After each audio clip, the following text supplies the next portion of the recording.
kahor intii aanay dhicin duqaynta nuclear-ka ah hawada sare waxaanu ku arkaynay diyaaradaha Mareykanka oo si agala joogsi lahayn oo saameynaya hawada Hiroshima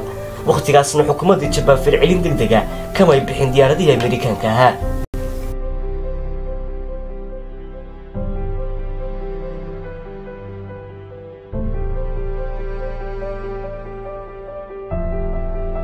waqtigii duqaynta diyaaradu socotay waxaan qabanayay hawshii guriga balse cabsi weyn baa naga haysay diyaaradahana dul socda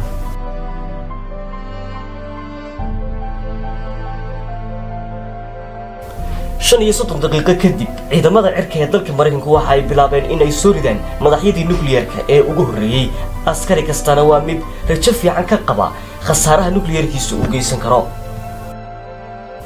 ciidamada shacabka iyo xukuumadda Japan waa kuwa cirka kor u eegaya qof kastana waxa uu isweydiinayaa talo ma ka badbaadi doontaa aafada nuclear-ka mise waa saacadii aad adduunka ka safri lahayd ee ugu dambeysay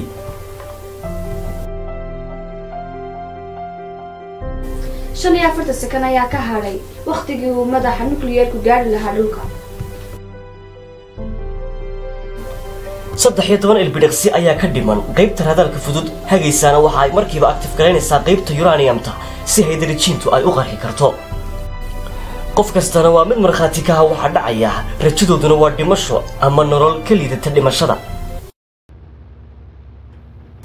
عبار كدب واحد عضي مصيبة اللي ورسوجي قبل كنا واحد ودمي جبان هالك عدمدي أمريكا كان أي واحد مالين تاريخية أو أي قارين هدف كوديها حقيقة أنت إياه كاميرا دلنتها ود النوكلييركا خسارها بحدا سلك لو حقي السنة ومضى حق انتالك اس أفريا فرطة قياس أهلنا دان 6 متر وحونا حنبارا 6 مليلتر أو يورانيوم سأضل سعوت برنامج هذا الدنبه سبسكرايب قريب